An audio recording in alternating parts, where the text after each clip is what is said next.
Morning, Chuck's Big Adventure takes us inside what may just be the strangest house in the country, quite possibly the world. Chuck, I know not much leaves you speechless, but this place comes pretty close.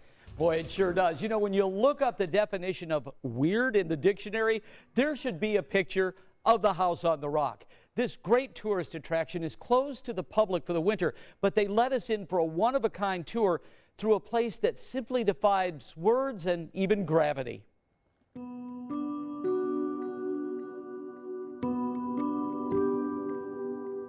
One of the state's largest tourist attractions sits deep in the woods of southern Wisconsin. The House on the Rock is hard to describe, but we're going to do our best. I think that it's unlike anything else in the world. And that might just be an understatement. The precariously perched house itself is a bizarre maze of spaces, including the vertigo-inducing infinity room that extends 218 feet over the valley below. So how on earth did this bewildering place come to be? The house was originally started as a sculpting retreat, or kind of just a place where Alex Jordan liked to come out in the country and visit. Passersby saw it from the road, and they kept coming in wanting to see Alex, and he was getting bothered by them. And so he thought, oh, I'll charge 50 cents admission. Well, that first day, he had enough money to buy an expensive bottle of scotch and figured, oh, I might be able to make a living at this. And he did. Alex put all the money back into the place, expanding to a 2.5-mile series of walkways through an enigma of exhibits, each stranger than the one before. I've tried to describe it, but how do you describe this place to people? I always tell people that the House on the Rock is an amazing collection of buildings, streets, exhibits like you never see anywhere else in the world. Including the world's largest carousel, most definitely not made for the kids. 20,000 lights, 182 chandeliers, 269 animals, not one of them a horse, but plenty of scantily clad ladies. Like we said, not one for the kids.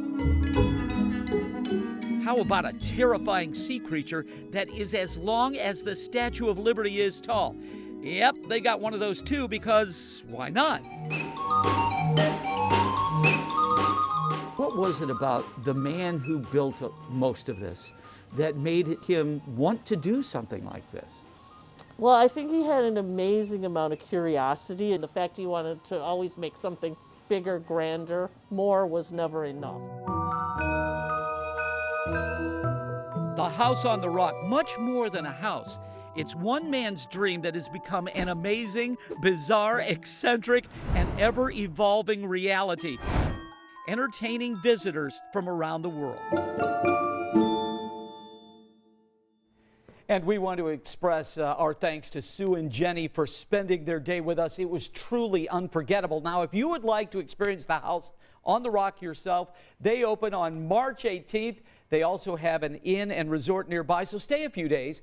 We have much more info and some still pictures for you that will maybe show a little bit more at WTHR.com/Chuck's Big Adventure. Now, from one oddity to another, we are going to wrap up the week tomorrow. We're saving the best for last. A visit to the National Mustard Museum.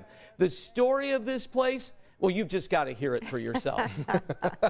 Who would have thought a mustard museum? And it is going to be the best of all these places that we went. I want to especially thank Steve Rhodes, our photographer.